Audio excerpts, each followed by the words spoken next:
Tulsi Gabbard leaned into the microphone and said, with a calm that felt sharper than any shout, that Alexandria Ocasio-Cortez didn't bring oversight today. She brought a costume, and the country was getting tired of watching costumes pretend to be courage. If you're already asking why that opening hit so hard, why I'm letting it land, and why I'm not immediately cushioning it with polite language, then follow this all the way through, because the reason only becomes obvious when you see what each move is actually trying to achieve. My view is straightforward, and I'm placing it on the table right now because neutrality without honesty is just another kind of performance. I respect moral passion, but I distrust moral theater when it becomes a shortcut around evidence, trade-offs, and real responsibility. The Senate hearing room that morning did not feel like a place built for careful truth, because it felt like a set built for clip culture, where the best line wins the day, even if the country loses the week. The cameras were already angled for maximum drama. The staffers were positioned like stagehands, and the audience was divided into two tribes who came less to learn than to witness a champion bury an enemy. AOC stood at the microphone with the kind of camera-ready certainty that comes from years of being rewarded for framing complex fights as moral verdicts, and she held a thick binder high, as if paper itself were proof. She did not start with a question, because questions invite answers, and answers can complicate the story. So she started with a sentence designed to brand Tulsi as illegitimate before Tulsi could even speak. She accused, she implied, she stacked insinuations into a ladder, and with every rung she climbed, she looked for applause, as if approval were the same thing as accuracy. Tulsi Gabbard, now seated at the witness table, did not flinch the way AOC's team clearly expected, and that lack of reaction was the first moment the room began to feel uncertain. She adjusted her microphone with deliberate steadiness, the way someone does when they have learned that panic is contagious and that calm can be a weapon if you can hold it long enough. AOC pushed harder, referencing past meetings, old interviews, and controversial sound bites, because controversy is easy to compress into a headline, and context is hard to fit into a tweet. The crowd responded like an arena crowd, not because they understood the policy, but because they understood the emotional script, and the script promised them a clean villain and a clean victory. Somewhere behind the cheering, you could hear the quiet sound of people recording on their phones, already trying to capture the moment they believed would crown their chosen hero. Tulsi let the applause run its course, and when it faded, she looked directly at AOC with something closer to patience than fear, which is the worst thing you can offer a performer who wants a fight. She said AOC's opening sounded less like oversight and more like a trailer, and the line drew nervous laughter because it was funny in the way that truth often is when it embarrasses a room. AOC bristled at the word trailer because it implied staging, and staging is the one accusation a politician built on authenticity branding can never comfortably accept. Tulsi did not deny that national security is serious, because denying it would make her look evasive.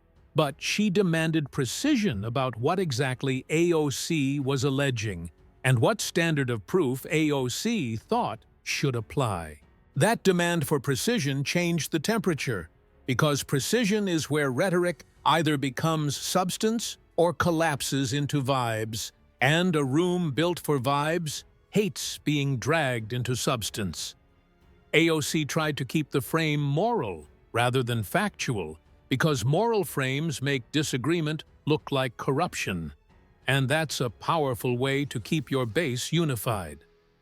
Tulsi countered with a line that landed like a cold hand on a hot forehead, saying that when you call dissent treason, you are not protecting democracy. You are training the public to fear argument. The audience reacted in two directions at once, with some cheering the moral certainty and others leaning forward as if they were hearing an adult voice enter a room of teenagers. This was not just a clash of two personalities, it was a clash of two political economies, one built on attention and one built on credibility, and both claiming they were saving the country. AOC pressed the claim that Tulsi's public posture had benefited adversaries abroad, and she used language that suggested proximity itself was guilt, because guilt by association plays well in the era of instant judgment. Tulsi responded that foreign policy is not a mood board and that it is possible to challenge intelligence judgments without treating intelligence professionals as saints or villains, and that distinction matters. She reminded the committee that the public has a right to question decisions and that a democracy collapses when questioning is rebranded as disloyalty by whichever side holds the microphone. AOC rolled her eyes at that framing because it sounded like a lecture, and she wanted the room focused on outrage, not on rules for argument. Tulsi, without raising her voice, said something that sounded almost gentle but cut deep. That outrage is not evidence, and that the louder you are, the more careful you should be about the claims you make. In that moment, AOC's posture shifted because she could feel the crowd starting to split between people who wanted the thrill of humiliation and people who wanted the satisfaction of something provable. AOC tried to regain control by moving faster, stacking more examples, more quotes, more screenshots, more insinuations, because speed creates a fog where certainty can hide. Tulsi refused to chase every example like a cat chasing a laser pointer, and instead, she asked AOC to pick one claim and defend it like it would be examined by people who do not already agree with her. That question is one most modern politicians fear because it removes the comfort of preaching to the choir, and it forces you to persuade a skeptic rather than entertain a loyalist. AOC said the committee should not waste time on semantics when the stakes were existential, and that line drew applause, because existential language flatters the audience by implying they are living through history. Tulsi replied that existential language is not a substitute for procedural integrity, and she warned that when every dispute is framed as the end of democracy, the public eventually stops believing anything is real. She pointed out, with dry humor, that Washington now uses the phrase, "our democracy," the way people use literally, as if repetition alone could make a weak argument stronger. Even some of AOC's supporters laughed at that, and the laughter mattered because it signaled that the crowd was no longer fully under her spell. AOC attempted a pivot, implying that Tulsi's calm was an act, and that calmness can be used to launder dangerous ideas into acceptable language. Tulsi accepted the premise that tone can deceive, but she flipped it, saying anger can deceive too, and that the real test is whether your claims survive scrutiny when the applause is gone. I'm going to underline what's happening here because it's the first real hinge of the story.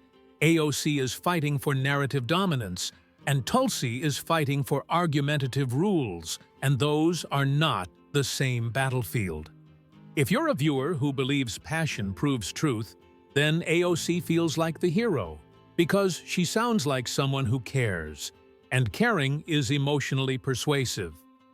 If you're a viewer who believes truth must stand without applause, then Tulsi feels like the hero, because she sounds like someone who can handle the loneliness of being unpopular in a loud room.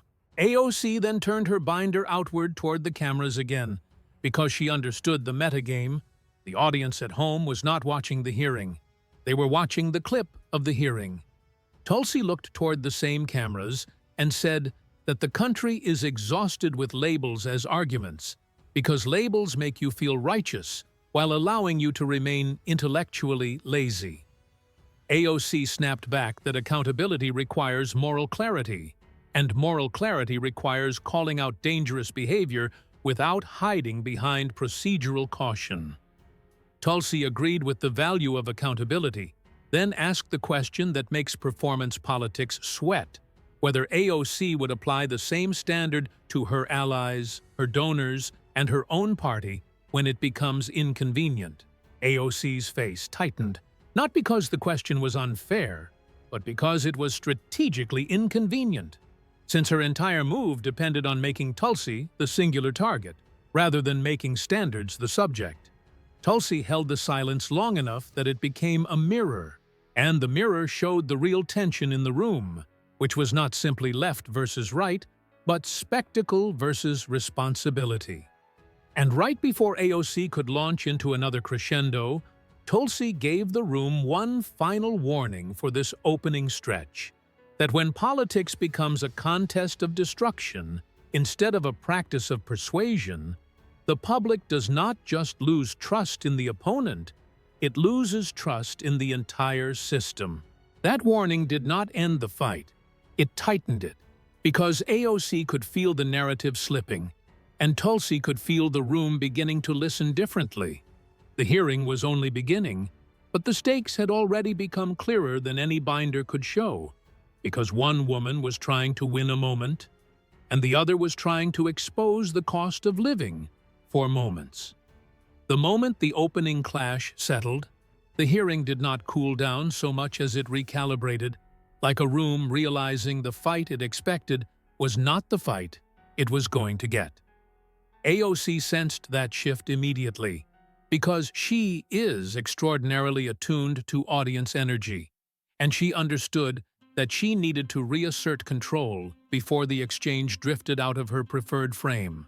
She pivoted from the dramatic opener into a rapid sequence of references, past interviews, controversial trips, and moments that had already been litigated in public discourse, because familiarity creates the illusion of confirmation.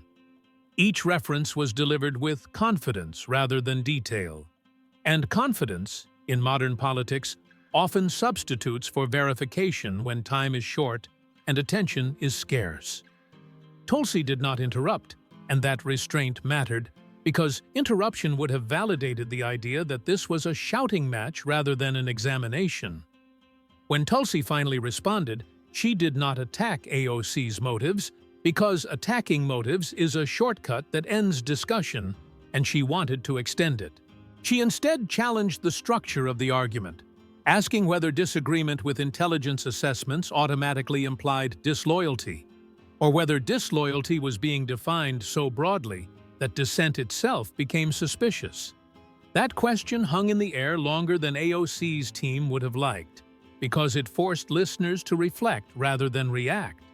AOC answered by reframing dissent as impact, arguing that words from powerful figures carry consequences regardless of intent, especially in an environment already saturated with foreign disinformation.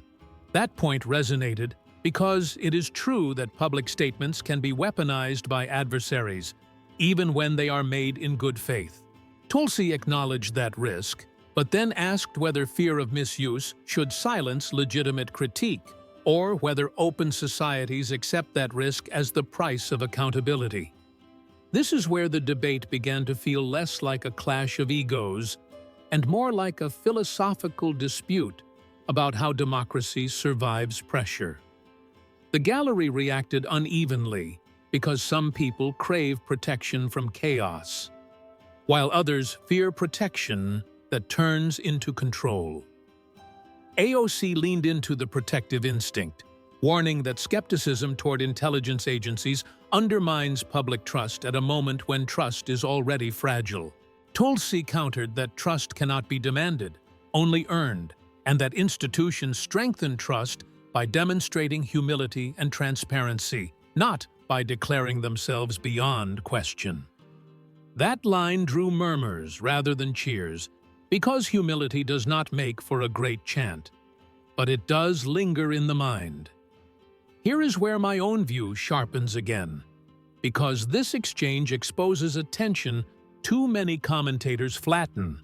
AOC's argument assumes that unity is preserved by narrowing acceptable speech, while Tulsi's assumes unity is preserved by widening acceptable scrutiny. Both assumptions have risks, and pretending otherwise is intellectually dishonest. AOC moved to characterize Tulsi's posture as naive at best and reckless at worst, suggesting that some skepticism is indistinguishable from alignment with hostile narratives. Tulsi pushed back by distinguishing between alignment and overlap, explaining that two parties can arrive at similar criticisms for entirely different reasons. She pointed out, with a trace of dry humor, that even a broken clock can be cited by people who disagree with each other, but that does not make the clock their ally. The laughter that followed was restrained but telling, because it acknowledged the absurdity of guilt by coincidence. AOC responded by emphasizing lived harm, noting that marginalized communities do not experience abstract debates about free speech. They experience consequences. Tulsi did not dismiss that, but she warned against treating emotion as a veto on process, because process is often what protects the vulnerable when power shifts. That warning landed harder than expected, because it cut against the comforting belief that good intentions are always sufficient. The exchange grew more pointed, as AOC accused Tulsi of hiding behind procedure to avoid moral accountability. Tulsi replied that moral accountability without procedural discipline often devolves into selective enforcement, which erodes legitimacy faster than any policy failure. At this point, the audience could sense that neither woman was going to concede ground easily, because each was defending not just a position, but a governing philosophy. AOC's philosophy centers on urgency as a moral imperative, driven by the belief that delay perpetuates injustice.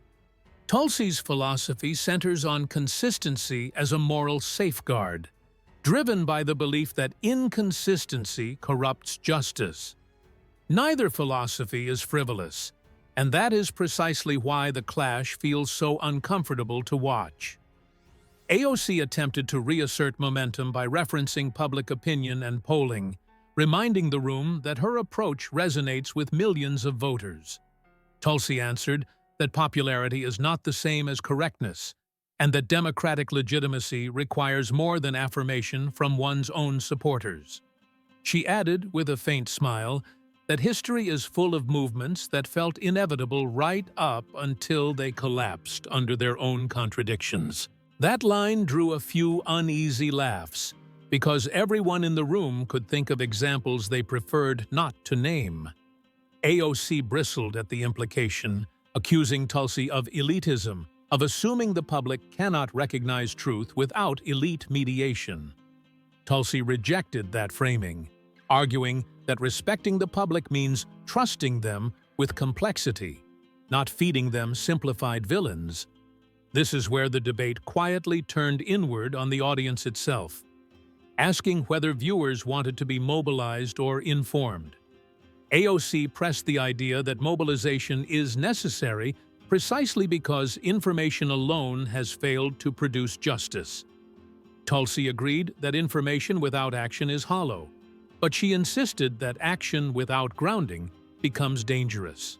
The room fell into a strange rhythm, where each sentence sharpened the previous one without resolving anything. From a strategic standpoint, AOC was fighting to keep the moral spotlight fixed, while Tulsi was trying to widen the frame until the spotlight felt insufficient. The tension was no longer about who had the better line, but about which method of persuasion felt more trustworthy. As this segment closed, it was clear that the hearing had crossed an invisible threshold. The audience was no longer simply watching a takedown attempt. They were watching two incompatible theories of power collide in real time.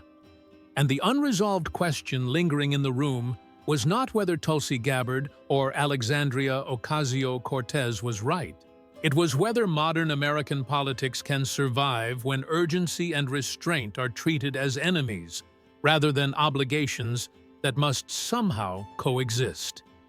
As the hearing moved deeper, the initial shock gave way to something more intellectually demanding, because both women realized that spectacle alone would not carry the argument any further.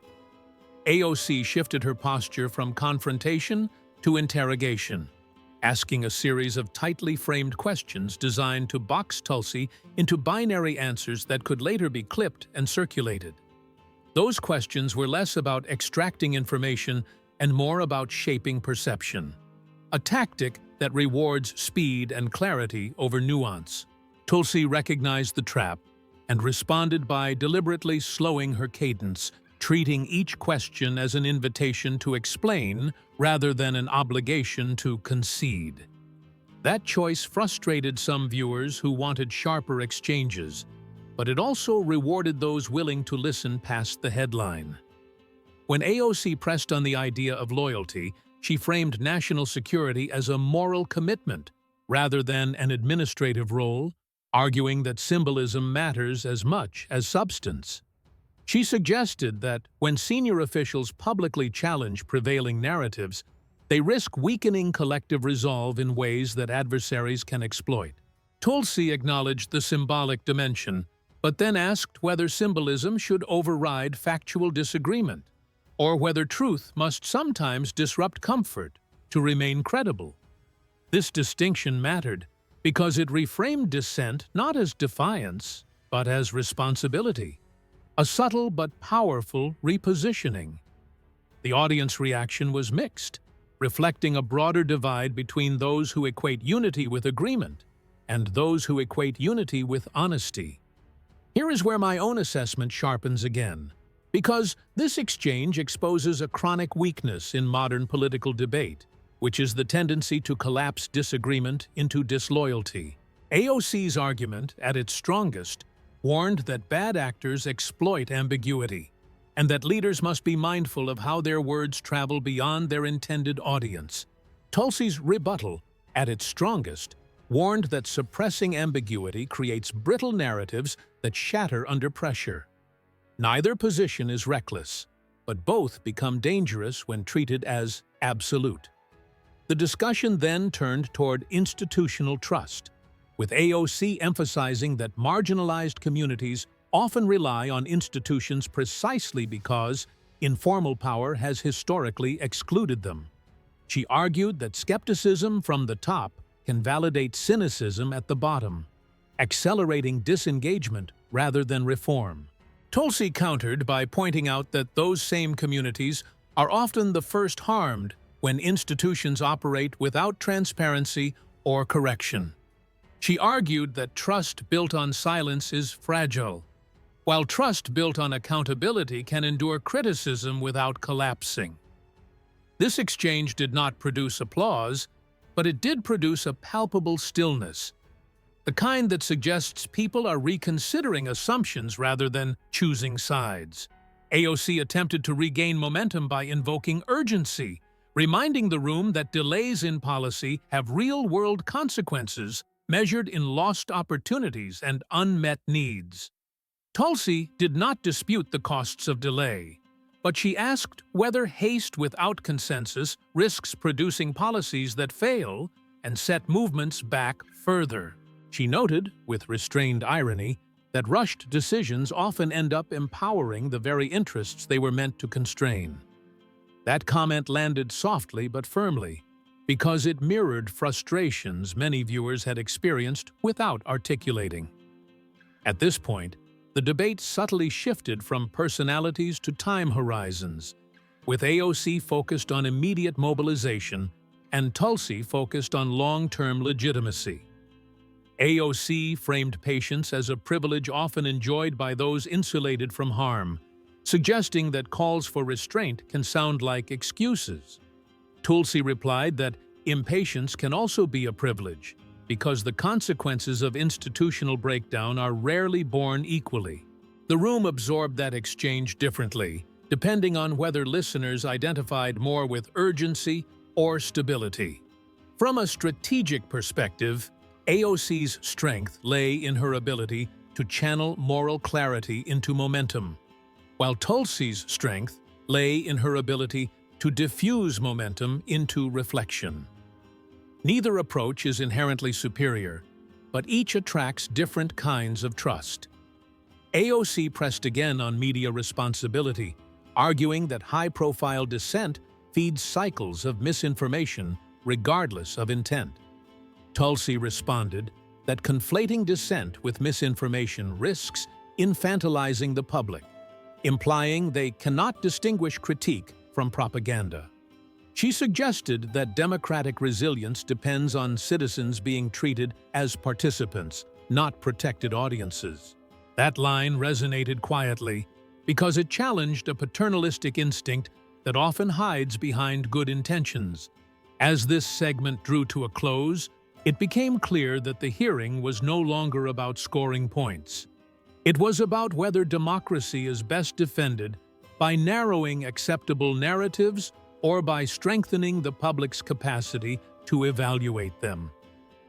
Alexandria Ocasio-Cortez stood as the voice of urgency, convinced that history punishes hesitation more harshly than overreach. Tulsi Gabbard stood as the voice of restraint, convinced that history punishes inconsistency more harshly than delay. And the unresolved tension between those convictions lingered in the room, forcing viewers to confront a question that had no easy answer. In moments of national strain, is it more dangerous to move too slowly or to move too confidently without looking back? As the hearing advanced into its later hours, the atmosphere shifted from confrontation towards something more revealing, because fatigue has a way of stripping rhetoric down to instinct. AOC appeared increasingly intent on reclaiming narrative control, not by escalating volume, but by appealing directly to the moral intuition of the audience watching at home. She spoke less to the room and more to the camera, framing her questions as statements, and her statements as warnings about what happens when skepticism becomes fashionable. That technique is effective because it collapses complexity into urgency. And urgency, when well framed, feels like courage rather than pressure. Tulsi watched this shift carefully because she understood that once the debate moved fully into moral theater, facts alone would not carry the day. Instead of resisting the turn, she leaned into it, but on different terms, recasting morality not as emotion, but as responsibility over time. She asked whether leaders are judged only by how fiercely they speak, or by how consistently their decisions hold up when the spotlight moves on. That question did not provoke cheers, but it produced something more unsettling. A pause in which people realized they were being asked to judge themselves as much as the speakers. This is where my own perspective becomes unavoidable, because this moment exposes a fault line that rarely gets addressed honestly. AOC's approach assumes that moral clarity must be amplified to overcome entrenched systems, and that hesitation is indistinguishable from complicity. Tulsi's approach assumes that moral clarity without discipline eventually corrodes into performative certainty, which is easier to sell than to sustain. Both views are defensible, but both fail when they refuse to acknowledge their own limits. AOC pressed forward by invoking generational responsibility, arguing that younger Americans cannot afford incrementalism when the stakes feel existential. She framed the debate as one between action and inertia, suggesting that calls for caution often mask fear of losing privilege. Tulsi did not deny generational frustration, but she warned against equating generational anger with generational wisdom. She noted that every generation believes it sees the world more clearly than the last, and every generation eventually confronts consequences it did not anticipate. That observation landed with a mix of irritation and recognition, because it challenged a flattering self-image many viewers hold. The exchange then turned toward the role of institutions themselves, with AOC arguing that institutions are tools, not sacred objects. She suggested that when institutions fail to deliver justice, they deserve disruption rather than deference. Tulsi responded by agreeing in principle, but asking who decides when failure has occurred, and by what standard.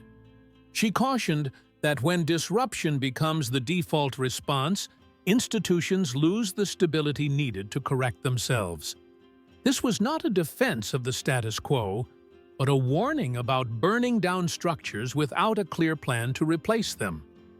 The audience reaction reflected this tension because disruption feels empowering in the short term, while stability feels constraining until it disappears.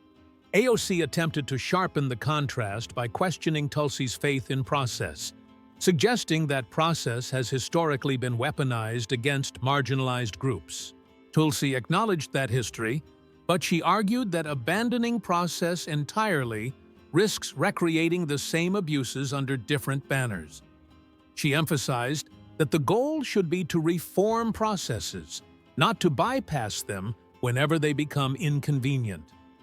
This exchange revealed a subtle but crucial difference in strategy, one prioritizing pressure from outside, the other prioritizing reform from within. From a communication standpoint, AOC's strength remained her ability to translate abstract policy into emotional immediacy.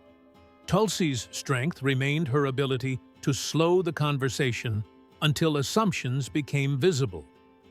Neither approach is neutral, and neither is free from risk.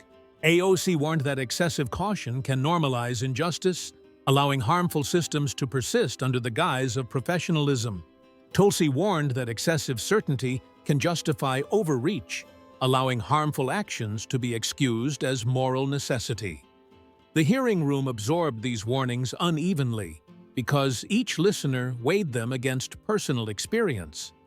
As the segment neared its close, it became clear that the clash was no longer about accusations or defenses. It was about competing definitions of leadership itself. Alexandria Ocasio-Cortez presented leadership as the willingness to confront power publicly and relentlessly, even at the risk of polarizing opinion. Tulsi Gabbard presented leadership as the willingness to absorb criticism quietly, while insisting on consistency, even when that restraint appears unsatisfying.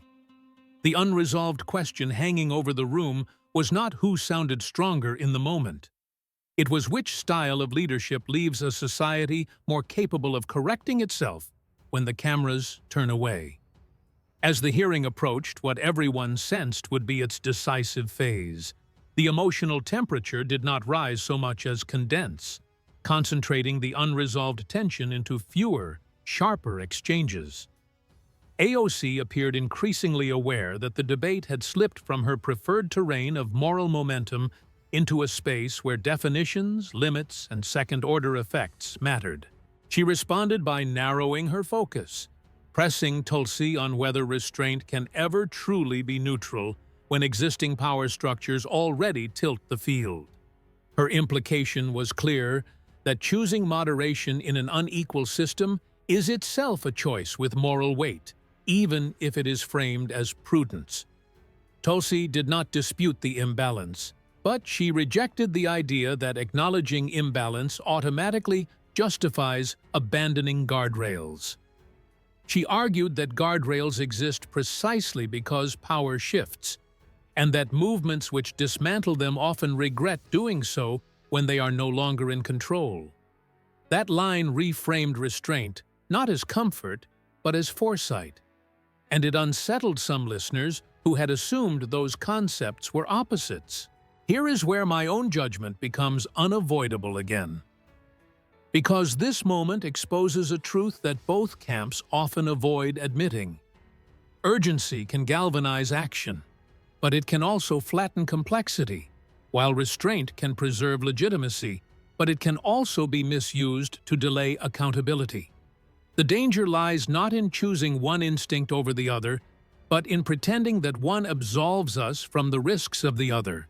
AOC pressed harder, arguing that history remembers those who force change, not those who manage decline politely.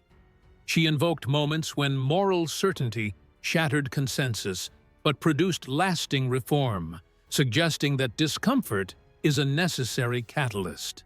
Tulsi responded by agreeing that disruption has a role, but she emphasized that history also remembers disasters born from certainty, untempered by humility. She pointed out that many reforms later celebrated were stabilized by institutions that absorbed shock rather than amplifying it. This exchange drew a sharp line between change as ignition and change as integration, a distinction rarely discussed in viral politics. AOC's frustration became more visible because integration sounds slow, and slowness is difficult to defend when audiences are primed for immediacy. She questioned whether Tulsi's approach underestimated the depth of public anger and the cost of asking people to wait. Tulsi replied that anger is information, not instruction, and that leadership requires translating anger into sustainable outcomes rather than mirroring it. That sentence did not provoke applause, but it lingered because it challenged a performative norm many viewers had grown accustomed to. The hearing then drifted toward the role of media, with AOC suggesting that platforms reward conflict because conflict drives engagement. She argued that leaders must sometimes lean into that reality to break through noise and reach those who feel ignored. Tulsi acknowledged the media incentive structure, but warned that feeding it indiscriminately risks becoming captive to it. She suggested that when leaders shape their behavior around algorithms, they surrender agency to systems designed for profit, not truth. This point landed quietly but powerfully because it reframed virality as vulnerability rather than victory. From a strategic lens, AOC's method thrives in environments that reward clarity and speed, while Tulsi's method thrives in environments that reward coherence and endurance. Neither environment exists in isolation, and that is what makes the conflict so difficult to resolve. AOC accused Tulsi of underestimating how quickly trust can evaporate when leaders appear detached. Tulsi countered that trust evaporates even faster when leaders overpromise and underdeliver, leaving cynicism in their wake. Both were describing different paths to the same outcome, disillusionment, and neither seemed fully satisfied with the answers they were offering. As this segment wound down, the hearing felt less like a contest and more like a mirror held up to the audience.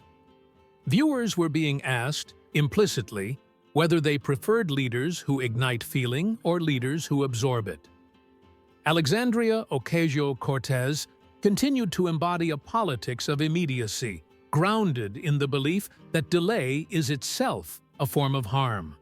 Tulsi Gabbard continued to embody a politics of restraint, grounded in the belief that harm multiplies when limits dissolve. The unresolved tension between those visions did not produce a winner, but it clarified the stakes, because the real question was no longer about who argued more forcefully in that room. It was about which instinct the public would reward when the next crisis demanded a choice between speed and sustainability. As the hearing reached its closing stretch, there was a noticeable absence of triumph on either side, because both participants seemed aware that no clean resolution was possible without oversimplifying what had just unfolded. AOC slowed her delivery, shifting from accusation to reflection, and acknowledged that moral urgency can harden into certainty if it is not constantly interrogated. She argued that the risk of hesitation still haunted her more than the risk of excess, because in her view, history does not pause to reward careful language when people are being harmed in real time. Yet even as she made that case, her tone carried a trace of recognition that urgency alone cannot substitute for durability.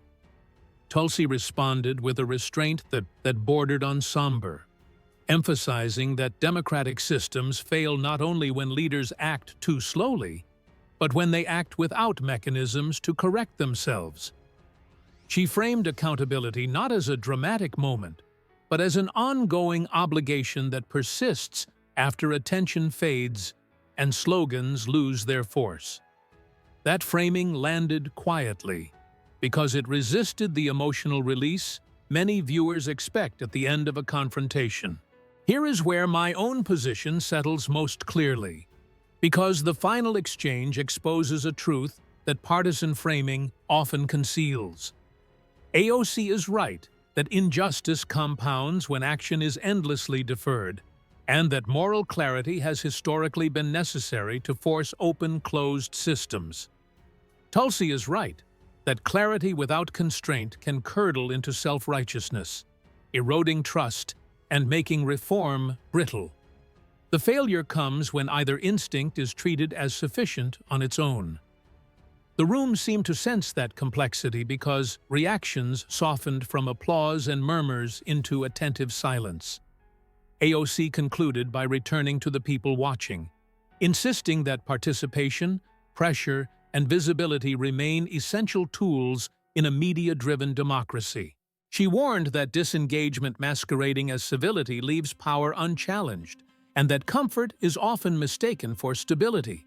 Tulsi closed by reminding the audience that participation also requires patience, discipline, and a willingness to accept outcomes that do not feel immediately satisfying. She argued that legitimacy is built not by winning every moment, but by preserving a system that can withstand losing moments without collapsing. Neither woman claimed victory, and that restraint may have been the most revealing choice of all. As the gavel finally fell, the unresolved tension did not dissipate. It migrated outward, following viewers beyond the room and into their own judgments.